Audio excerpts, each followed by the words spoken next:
ఏదో వీళ్ళ ఉపసక పాపం వీళ్ళ ఉద్యోగాలకు తప్పాడు ఎవడు చూపెట్టాడు. నేనేమంటున్నా అంటే వీళ్ళ ఎవరు మనకు సపోర్ట్ లేదు. మనకి ఇవాళ ఉన్నది ఒకటే ఒక్క అస్త్రం, సోషల్ మీడియానే మనం ముంగటున్న ఒకటే ఒక్క అస్త్రం. ఎవరి దగ్గరికి పోయే అవసరం లేదు, మీరు ఎవరి గురించి బాధపడే అవసరం లేదు. మీరు చేయాల్సిన పనుల్లో ఒకటే, మీ ఊళ్ళే మీ కండ్ల ముంగట ఇలా చెప్పులు కనబడుతున్నాయి, ఎరువుల దుకాణాల ముంగట చెప్పులు కనబడుతున్నాయి క్యూలా. మళ్ళొక్కసారి ఆధార్ కార్డులు చెప్పులు ఆనాటి రోజులు తెస్తాడంటే నిజంగానే ఆనాటి రోజులు వచ్చినాయి. ఆనాటి రోజులు మళ్ళా చెప్పుల వరుసలు కనబడుతున్నాయి.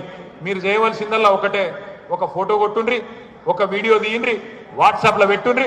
ఈ చెత్త ప్రభుత్వం ప్రజా పాలన అంటే ప్రజలను సతాయిస్తున్న ప్రభుత్వం అని ఒక్క మాట పెట్టండి. మీరు ఒక్కొక్కరు ఒక్కొక్క కేసీఆర్ లాగా సోషల్ మీడియాలో విజృంభించాలని చెప్పి నేను కోరుతా ఉన్నా బీఆర్ఎస్ విద్యార్థులను. ఒక రిక్వెస్ట్ మీ అందరితో, మర్చిపోండి. ఇక మన పేపర్లలో ఫోటోలు ఇస్తారు, టీవీలలో చూపెడతారు, మర్చిపోండి, చూపెట్టరు. వాళ్ళు డిసైడ్ అయిపోయింది. మొన్న జగదీష్ అన్న మంచిగా చెప్పిండు, ఇప్పుడు రాష్ట్రంలో మీడియా సంస్థలు పనిచేస్తలేవు, మన క్యారెక్టర్లు ఖతం చేసే స్లాటర్ హౌజులు కొన్ని పనిచేస్తున్నాయి. స్లాటర్ హౌజ్ అంటే ఇరికే కదా, చీమా కింద కొట్టేటి స్లాటర్ హౌజులు గవి పనిచేస్తున్నాయి కొన్ని.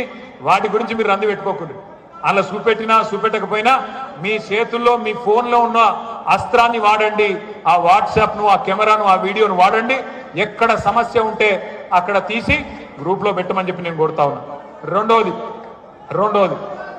అదే చెప్తున్నా.